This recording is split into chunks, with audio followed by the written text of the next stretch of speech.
नमस्कार। Ethics lecture series में आपका स्वागत है। आज हम इस वीडियो में मिल रहे हैं बिहेवियर ऑफ सिविल सर्वेंट्स को पढ़ने के लिए। बेसिकली हम लोग इस चैप्टर में आगे बढ़े उससे पहले ये जानना जरूरी रहता है कि आचरण क्या होता है, व्यवहार क्या होता है या बिहेवियर क्या होता है। Behaviour simply means is action और expression. It is a mental component, emotional component, psychological component, physical component और सोशल कंपोनेंट। यानी बेसिकली ये हम लोगों का एक प्रकार की अभिव्यक्ति होती है, एक्सप्रेशन होता है जिसमें कुछ एक्शन होते हैं, उसे ही व्यवहार कहा जाता है। तो हम लोगों का जो एक्शन, बिहेवियर या हमारा जो एक्सप्रेशन है बेसिकली आम व्यक्ति का अलग प्रकार का होता है, और जब किसी व्यक्ति के पास में पावर होती है, अथॉरिटी होती है और उसको लोक सेवक का दर्जा होता है तो उसका व्यवहार विशेष प्रकार का होना आवश्यक होता है। वो अपने खुद के मन मुताबिक नहीं चल सकता, उसके लिए कुछ सेट ऑफ प्रिंसिपल्स होते हैं, कुछ सिद्धांत तय होते हैं, उन सिद्धांतों के अनुसार उसे व्यवहार करना होता है। तो हम लोग पहले वो सिद्धांत जाने उससे पहले ये जानना जरूरी होता है कि लोक सेवकों का जो व्यवहार है वो इतना महत्वपूर्ण क्यों है। Why the behaviour of civil servants matter, Y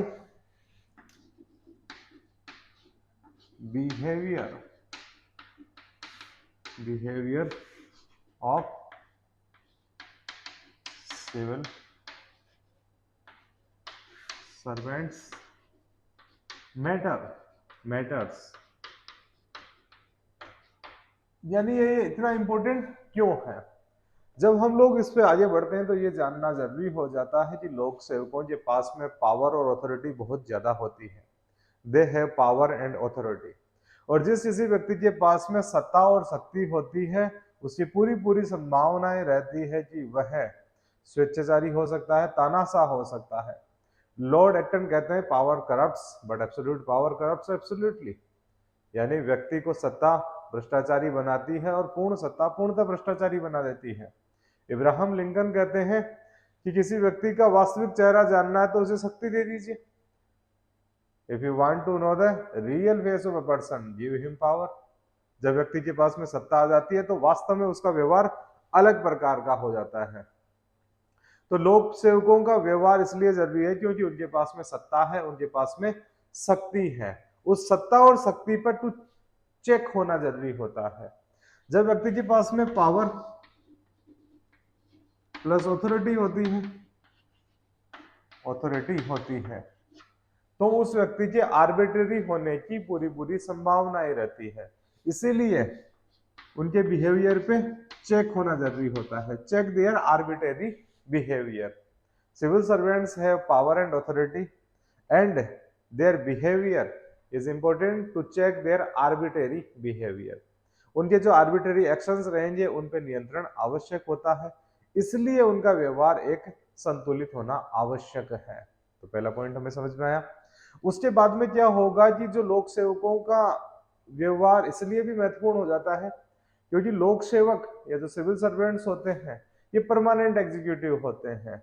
और परमानेंट एग्जीक्यूटिव और जो हमारी टेम्पररी एग्जीक्यूटिव होती है, राजनीतिक एग्जीक्यूटिव या राजनीतिक ब्यूरोक्रेसी होती है, उसका एक गहरा संबंध बन जाता है। कई दफा ब्यूरोक्रेसी और पॉलिटिकल नेक्सस बनने की संभावनाएं रहती है। जब ब्यूरोक्रेसी और पॉलिटिक्स का नेक्सस बन जाता है तो corruption, black money, nepotism, red tapism जैसे बुरी घटनाएं या बुरे जो आचरण है उनका बढ़ना कॉमन हो जाता है।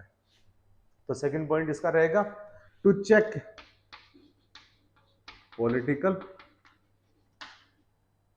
Bureaucratic, to check political bureaucratic nexus. यानी जो राजनेताओं और नौकरशाहों का गठबंधन बनता है उस गठबंधन पर नकेल बनाने के लिए ये जरूरी हो जाता है।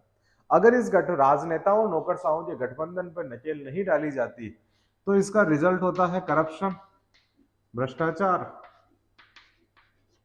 रेड टेपिज्म, काला धन, ब्लैक मनी, नेपोटिज्म यानी भाई भतीजावाद, इसे रिजल्ट के रूप में आ सकते हैं। फिर जब हम लोग इसमें आगे बढ़ते हैं, जो लोक सेवक हैं उनको जो सत्ता और शक्ति दी गई है वो इसलिए दी गई है कि वह राज्य का कल्याण कर सके। They are assigned with the task of welfare of the state. उन्हें एक कल्याणकारी राज्य बनाने के लिए सत्ता और शक्ति दी गई है, और उनकी ये जिम्मेदारी है कि वह जो जरूरतमंद लोग हैं उनकी देखभाल करें, उनका ध्यान रखें। क्योंकि जो अमीर व्यक्ति रहेगा वो अपनी देखभाल स्वयं कर सकता है, लेकिन जो जरूरतमंद है उसे थोड़े से एक्स्ट्रा प्रोटेक्शन, संरक्षण की आवश्यकता हो जाती है। तो देश के अंदर जो गरीब, पिछड़े, वंचित, दलित, महिला, दिव्यांग, बुजुर्ग जो वर्ग है, या जिन वो स्पेशली जिनको बहुत ज्यादा नीड है सरकार की, उन लोगों के ये लोग एक बेहतर व्यवहार करें, इसलिए इन पे बैलेंस जरूरी होता है। अदरवाइज ये कल्याण जनता का करने के बजाय स्वयं का कल्याण शुरू कर देते हैं, और स्वयं का कल्याण जब शुरू करते हैं तो यही प्रॉब्लम्स वापस स्टार्ट हो जाती है। तो तीसरा पॉइंट हम देखते हैं, they are assigned with the task of making India a welfare state. उन्हें कल्याणकारी राज्य बनाने की जिम्मेदारी दी गई है, और इनकी यह जिम्मेदारी है कि वह जरूरतमंदों का ध्यान रखें, इसलिए उनका व्यवहार महत्वपूर्ण हो जाता है। इसके अलावा उन्हें जो अन्य टास्क दिया गया है, they are assigned with the task to maintain the sovereignty of the nation, democracy in the nation, unity and integrity of the nation. उन्हें इसके अलावा जो टास्क दिया गया है, वो जो वर्क असाइंड किया गया हुआ है, देश की संप्रभुता को अक्षुण्ण रखने का कार्य दिया गया है, लोकतंत्र को बनाए रखने का काम दिया गया है, राष्ट्र की एकता और अखंडता को अक्षुण्ण रखने का उन्हें टास्क दिया गया है। तो जो ब्यूरोक्रेसी या सिविल सर्वेंट्स होते हैं वो देश को इस लेवल पे बनाए रखें ताकि उसकी सोवरेनिटी पे कोई दिक्कत नहीं है। बेसिकली क्या होता है कि जब डेमोक्रेसी के सामने खतरा तब उत्पन्न होता है जब जो ब्यूरोक्रेट्स हैं उनका बिहेव सही तरीके का नहीं होता। जब ब्यूरोक्रेट्स किसी पॉलिटिकल पार्टी के एजेंट बन के काम करने लग जाते हैं तो वो चुनावों के दौरान घपलेबाजी करते हैं, जिसके कारण किसी पॉलिटिकल पार्टी को ज्यादा फायदा मिल जाता है और वो पॉलिटिकल पार्टी बाद के अंदर वही हथकंडे अपनाती है। तो गलत साधनों से जन्मा हुई सत्ता गलत तरीकों से ही सत्ता को संचालित भी करेगी। इस दौरान जो लोक सेवक हैं उनका बिहेवियर एक बैलेंस्ड बिहेवियर होना जरूरी हो जाता है। जब लोक सेवक के द्वारा बैलेंस्ड बिहेव नहीं किया जाता या उसका व्यवहार हमारे द्वारा जाना नहीं जाता तो राष्ट्र की और एकता और अखंडता को खतरा होने की पूरी पूरी संभावनाएं रहती हैं। तब इनका व्यवहार जानना जरूरी हो जाता है। और most important, they are the face of nation, they are face of state.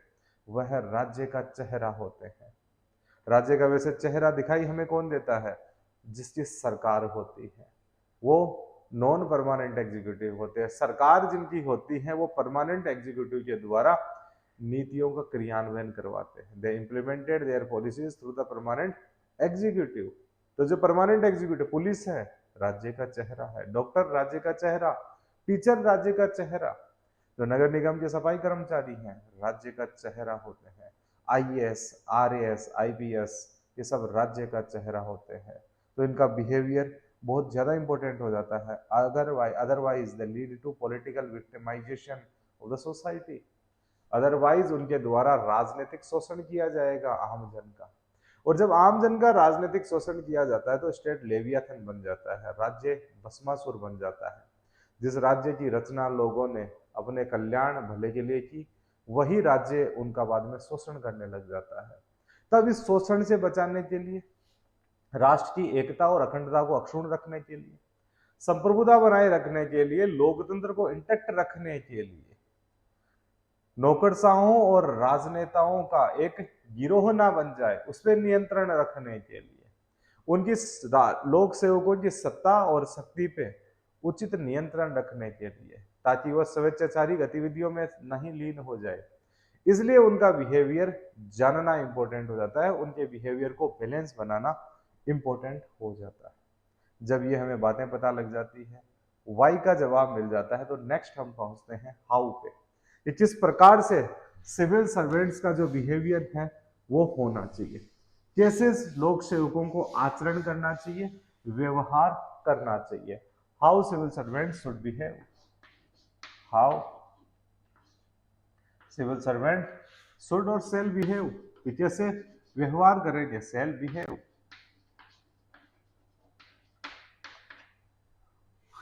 1930s के अंदर इससे रिलेटेड डू एंड डोंट्स नाम से एक गाइडलाइन जारी की गई। ये कौन से आचरण है जो लोक सेवकों को अपनाने हैं और कौन से आचरण है जो लोक सेवकों को नहीं अपनाने। बाद के अंदर लोक सेवकों के लिए कोड ऑफ कंडक्ट बनाया गया, कोड ऑफ इथिक्स बनाया गया। कोड ऑफ कंडक्ट के अंदर और कोड ऑफ इथिक्स से रिलेटेड हम लोगों ने एक क्लास में देखा था, जो लाइव क्लास थी, क्लास में ली गई थी। तो उस वीडियो में जाके हम लोग उनके बारे में बेहतर तरीके से और जानकारी प्राप्त कर सकते हैं कि कोड ऑफ इथिक्स और कोड ऑफ कंडक्ट क्या होता है। इसके अलावा कोड ऑफ इथिक्स और कोड ऑफ कंडक्ट बनाए गए, उसके अलावा भी बहुत सारे लीगल प्रोविजंस बनाए गए, जैसे all India services conduct rule 1955, central services conduct rule 1954, railway services conduct rule 1956। इसके अलावा बहुत सारी कमेटियां भी बनाई गई, जैसे संथानन कमेटी 1964, संथानन समिति 1964 में। उसके बाद में मोरारजी देसाई की अध्यक्षता के अंदर बाद में के हनुमंतैया उसके अध्यक्ष बन गए थे। प्रथम प्रशासनिक सुधार आयोग आया, फर्स्ट एडमिनिस्ट्रेटिव रिफॉर्म कमीशन 2005 में वीरप्पा मोइली की अध्यक्षता के अंदर सेकंड एडमिनिस्ट्रेटिव रिफॉर्म कमीशन आया। तो उनके अंदर बताया गया है कि लोक सेवक का व्यवहार किस प्रकार से होना चाहिए, कैसे लोक सेवक बिहेव करेगा।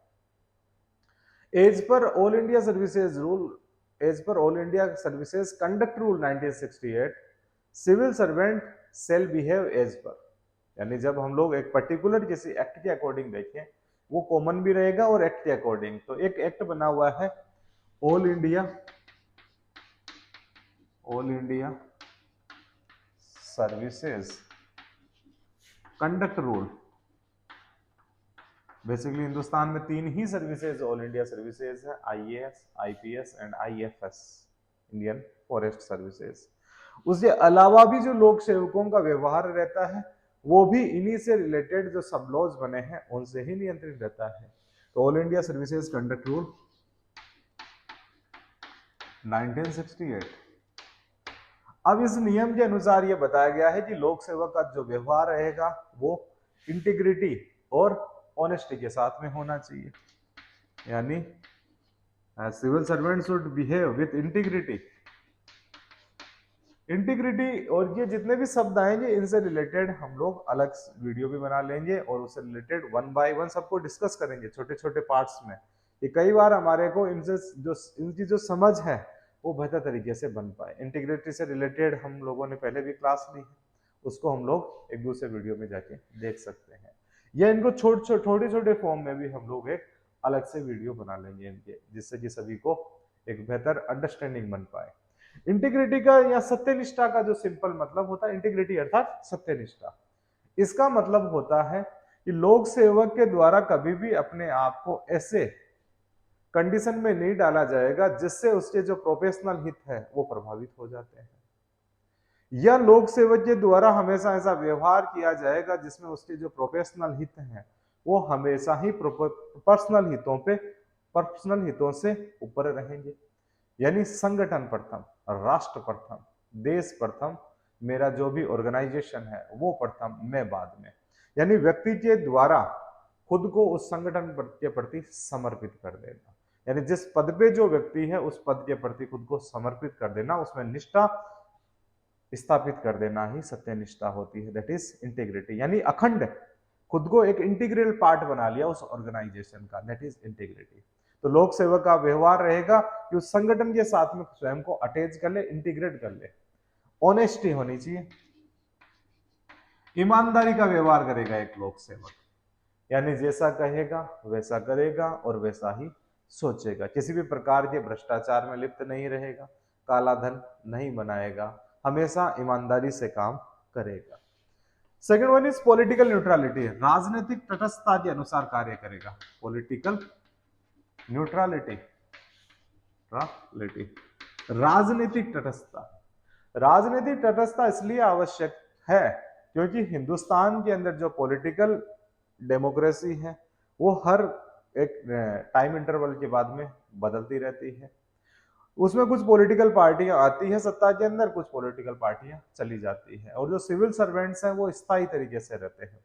सिविल सर्वेंट जब पॉलिटिकल न्यूट्रलिटी के साथ में काम करते हैं, मतलब राजनीतिक तटस्थता रहते हैं, वो किसी भी राजनीतिक दल के साथ में अटैच नहीं होते, वो अपने संवैधानिक मूल्यों से अटैच रहते हैं। जिस दल की भी सत्ता रहेगी उस दल के वो साथ में रहेंगे, यानी सत्ता के साथ में है, वो किसी दल के साथ में नहीं है, किसी आइडियोलॉजी के साथ में नहीं है, यानी किसी भी राजनीतिक दल और विचारधारा की तरफ उनका झुकाव नहीं है। उनके लिए सभी दल बराबर हैं। ये इसलिए जरूरी है क्योंकि जब चुनाव होंगे उस दौरान सिविल सेवकों के द्वारा पार्शियलिटी बरती जा सके, उस दौरान वो किसी भी प्रकार से किसी एक पक्ष की तरफ ना हो जाए, ये इसलिए जरूरी होता है। जब सत्ता का ट्रांसफर हो उस दौरान वो न्यूट्रल बन के काम करे, उसे किसी भी राजनीतिक दल के अपोनेंट से प्रति उनका गलत व्यवहार नहीं होना चाहिए, आम जनता के प्रति गलत व्यवहार नहीं होना चाहिए। थर्ड जो पॉइंट रहता है कि जो भी सिविल सर्वेंट रहेगा उसका व्यवहार हमेशा मेरिट के आधार पे, फैक्ट के आधार पे और एविडेंसेस में, ये भी सिविल सर्वेंट के द्वारा जो निर्णय लाए जाएंगे वो हमेशा साक्ष्यों के आधार पे, तथ्यों के आधार पे और मेरिट के आधार पे लिए जाएंगे। इससे क्या होता है, भ्रष्टाचार पे लगाम लगती है, भाई भतीजावाद नियंत्रण में आता है, रेटिज्म नियंत्रण में आता है। तो वो ऑब्जेक्टिविटी, वस्तुनिष्ठता के साथ में व्यवहार करेगा, ऑब्जेक्टिविटी, यानी एक लोक सेवक का व्यवहार वस्तुनिष्ठ होना चाहिए, एक सब्जेक्टिव नहीं होगा। इंडिविजुअल महत्वपूर्ण नहीं है उसके लिए मेरिट महत्वपूर्ण है, उसी अकॉर्डिंग लोक सेवक का व्यवहार रहेगा। लोक सेवक का व्यवहार इम्पार्शियल होना चाहिए, इम्पार्शियलिटी के साथ में, इम्पार्शियल। जब लोक सेवक का व्यवहार इम्पार्शियल होता है तो उसका किसी भी दल, किसी संगठन, किसी मूल्य, किसी की तरफ भी उसका झुकाव नहीं रहता, हमेशा इम्पार्शियलिटी बरती जाती है, यानी सभी उसके लिए बराबर होते हैं। जब सभी बराबर होते हैं तो उसका व्यवहार अकाउंटेबल भी होना चाहिए, अकाउंटेबिलिटी के साथ में उसका व्यवहार होना चाहिए, अर्थात जवाबदेहिता के लिए वो हमेशा तत्पर रहेगा। जब व्यक्ति का व्यवहार और मूल्य जवाबदेहिता जैसा होता है तो कोई भी एक्शन लिया गया है सिविल सर्वेंट के द्वारा, उस एक्शन के लिए खुद को जिम्मेदार, रेस्पॉन्सिबल मानेगा। रेस्पॉन्सिबल मानने के साथ साथ में उस एक्शन से रिलेटेड अगर कोई सवाल खड़ा होता है तो उस सवाल का जवाब देने के लिए भी खुद को तत्पर रखेगा, हमेशा खुद को हाजिर रहेगा। He will present himself, he shall present himself for the questions against his action, या उस एक कर्तव्य से रिलेटेड जो भी सवाल पूछा जाएगा उससे वो अपने आप को पेश करेगा जवाब देने के लिए, और उस स्तर तक खुद को रेस्पॉन्सिबल, अकाउंटेबल मानेगा जिस स्तर तक उसकी जिम्मेदारी है।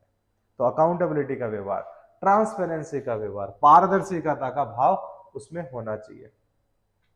जब लोक सेवक के साथ में पारदर्शिता के साथ में काम किया जाता है तो लोक सेवक जनता से कुछ भी छुपाता नहीं, या अन्य जो एक्टिविटीज हैं उन एक्टिविटीज के अंदर किसी भी प्रकार का कोई करप्शन होने की संभावना ही नहीं रहती। ट्रांसपेरेंसी यानी पारदर्शिता के साथ में व्यवहार किया जाएगा, यानी सब कुछ जनता के सामने रख दिया जाएगा, उच्च अधिकारियों के सामने और जो साथ के अधिकारी हैं उनके सामने रहेगा। हर एक्शन पूरी ट्रांसपेरेंसी के साथ में लिया जाएगा। तो हमारा जो राइट टू इंफॉर्मेशन एक्ट है वो रिएक्टिव की बजाय प्रोएक्टिव बन जाएगा कि आज ऐसे ही लोक सेवकों के द्वारा ऐसा व्यवहार किया जा रहा है, तो जब कुछ भी चीजें गुप्त नहीं रहेगी, सीक्रेट नहीं रहेगी, तो भ्रष्टाचार होने की संभावनाएं कम हो जाती है। मोस्ट इंपॉर्टेंट, लोक सेवक का जो व्यवहार है वो रेस्पॉन्सिव होना चाहिए, उत्तरदायी व्यवहार होना चाहिए, रेस्पॉन्सिव। कि कितना जो रेस्पॉन्सिवली वो व्यवहार करता है। रेस्पॉन्सिव में दो तरीका होता है, एक तो रिएक्टिव व्यवहार, रिएक्टिव यानी घटना घटने के बाद में उसे प्रत्युत्तर में व्यवहार करना, कि कोई घटना घट गई, आग लग गई, या उसके बाद में सरकार ने क्या व्यवहार किया, बाढ़ आने के बाद में जो लोक सेवक था उसके क्या क्या एक्शन लिए, ये होता है रिएक्टिव व्यवहार। यानी घटना घटने के बाद में उसके द्वारा अटेंटिवली काम किया गया, यानी पूरी अटेंटिवनेस के साथ में, पूरी जिम्मेदारी के साथ में काम किया गया या नहीं। एक होता है घटना को घटने ही न देना, या जो घटना घट रही है उससे पहले ही इंतजाम कर लेना, उससे पहले ही पूरी तैयारियां कर लेना कि अगर बारिश होगी, बारिश के दौरान अगर बाढ़ आने की संभावनाएं बनती है, तो जितने भी साधन संसाधन होते हैं उनकी तैयारी कर लेना। उसे कहते हैं प्रोएक्टिव प्रोएक्टिव बिहेवियर। ये दोनों ही इंपॉर्टेंट होते हैं। मोस्ट इंपॉर्टेंट होता है प्रोएक्टिव, और घटना घट भी गई उसके बाद में कुछ चीजें होती नियंत्रण में नहीं होती, उनके बाद में रिएक्टिवली बेहतर बिहेव कर लेना चाहिए।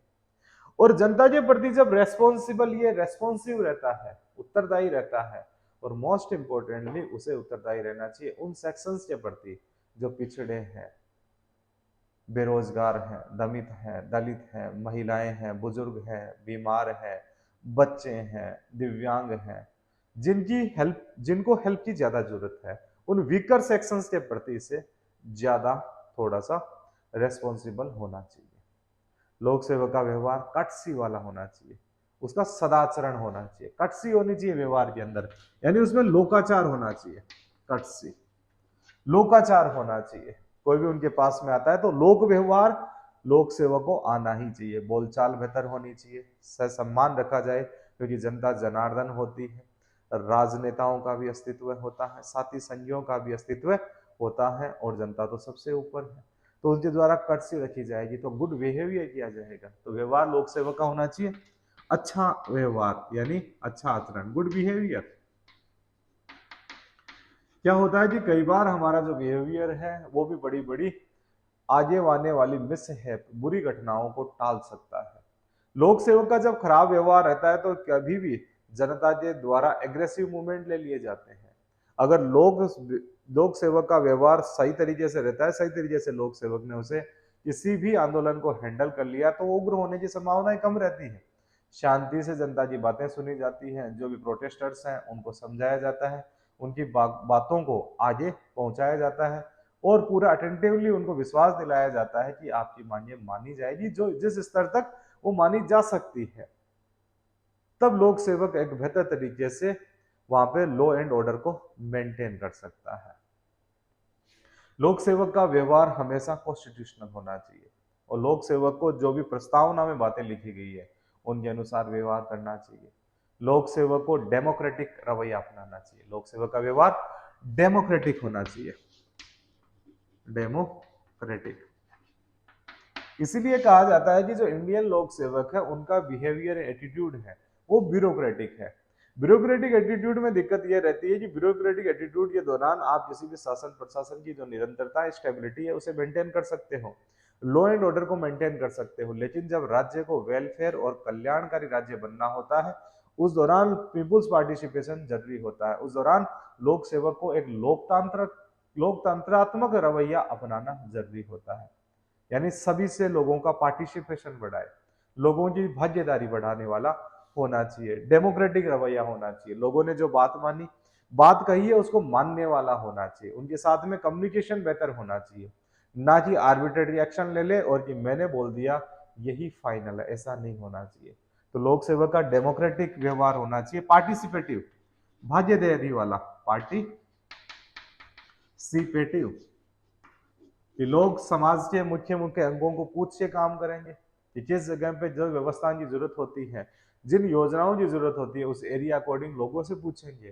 तो डायरेक्ट डेमोक्रेसी लोगों के पास में पहुंचती है, कंसल्ट करते हैं, कम्युनिकेशन करते हैं, आपसी व्यवहार बना के रखता है जब प्रशासनिक अधिकारी, तो उसे किसी भी प्रकार की परेशानी नहीं होती, उसका संचार सिस्टम बेहतर होता है। तब भी कोई भी दिक्कत आती है उस दिक्कत का बेहतर तरीके से निपटारा किया जा सकता है, समय पे निपटारा किया जा सकता है। उसका जो वर्क एनवायरनमेंट है वो हेल्थी होना चाहिए, एक स्वस्थ और स्वच्छ उसका कार्य का पर्यावरण होना चाहिए, जिसमें उनके जो साथी संगी उनके साथ में बेहतर कोलैबोरेशन हो, कोऑपरेशन हो, कोऑर्डिनेशन हो, बेहतर समन्वय, सहयोग की भावना विकसित करके चलने वाला लोक सेवक होना चाहिए। लोक सेवक का व्यवहार एक लीडर का होना चाहिए, नेतृत्वकर्ता का व्यवहार होना चाहिए। जब लीडर एक्टिव होता है तो उसकी टीम एक्टिव होती है, और टीम एक्टिव होती है तो कोई भी प्रोग्राम मिशन बन जाता है। और जब सरकार के द्वारा ये ठान लिया जाता है या सरकार के अधिकारियों के द्वारा उसी बदलाव का ठान लिया जाता है, लोक सेवक एक ईमानदार लीडरशिप क्वालिटी वाला होता है, तो वास्तव में वो बड़ा बदलाव लेके आने की पूरी पूरी कैपेबिलिटी रखता है। लोक सेवक का व्यवहार व्यावसायिक होना चाहिए, प्रोफेशनलिज्म होनी चाहिए उसमें, प्रोफेशनलिज्म।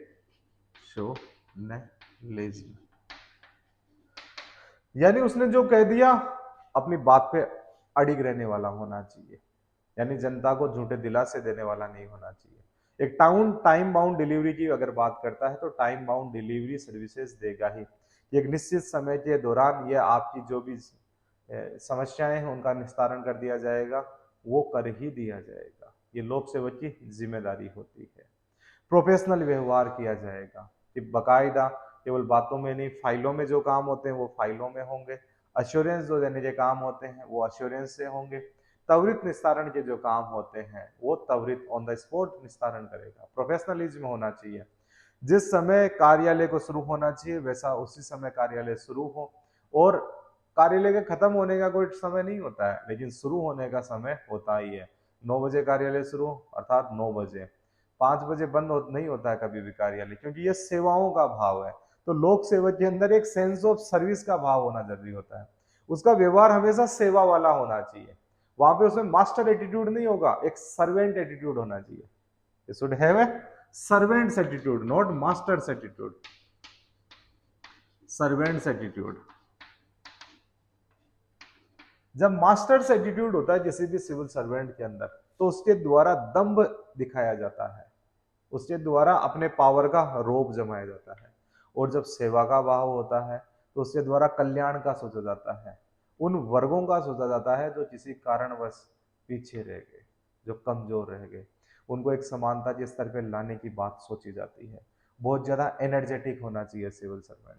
सिविल सर्वेंट के अंदर वह गुण होने चाहिए जो उसको 3E की कंप्लायंस करवाए। 3E बेसिकली इंपॉर्टेंट कंपोनेंट होता है किसी भी एडमिनिस्ट्रेशन का। 3E का अगर व्यवहार अपनाता है लोक सेवक तो वो एक बहुत ही ज्यादा इकोनॉमिकल इंपैक्ट होता है। 3E's इनको भी सेपरेट देखेंगे, अभी इनके नाम लिख लेते हैं। इकोनॉमिकल होना चाहिए, इकोनॉमिकल यानी मितव्ययी होना चाहिए, सरकार का ज्यादा खर्चा नहीं करवाएगा, जितने भी संसाधन है उनमें अंदर बेहतर काम करने का प्रयास करना चाहिए। इफिशियंसी होनी चाहिए, इफिशियंसी कार्य कुशलता होनी चाहिए, जो भी काम करे उनकी कुशलता बेहतर तरीके से होनी चाहिए। इफेक्टिवनेस होनी चाहिए,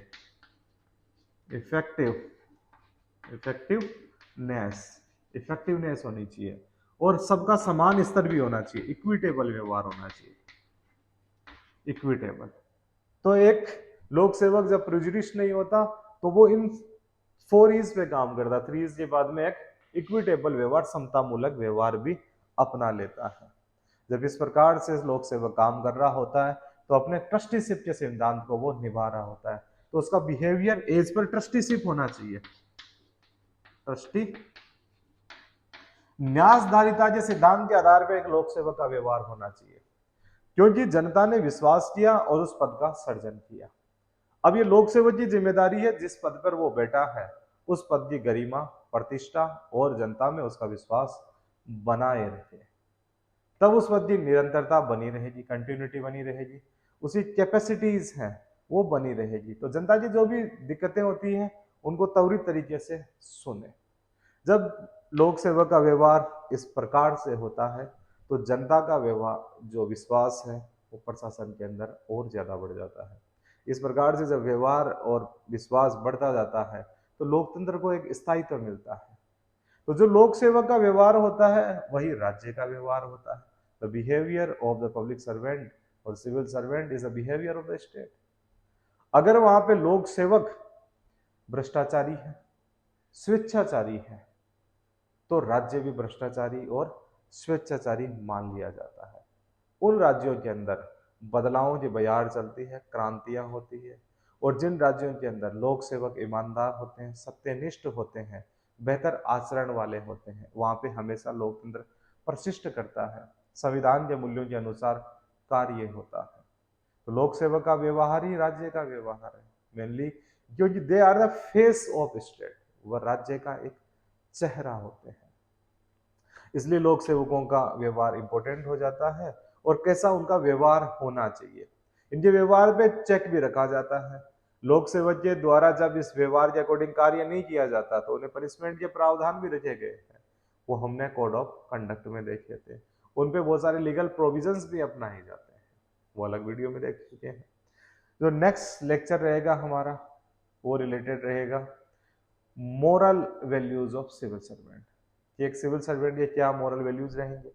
इसके अलावा हम लोग नोडल कमिटी के बारे में भी डिस्कस करेंगे, या जो 7 कार्डिनल वैल्यूज होते हैं सिविल सर्वेंट के अंदर उनके बारे में भी देखेंगे। सेकेंड आरसी ने कौन सी 7 कार्डिनल वैल्यूज बताई है, और मोरल वैल्यूज पर डिस्कस करेंगे।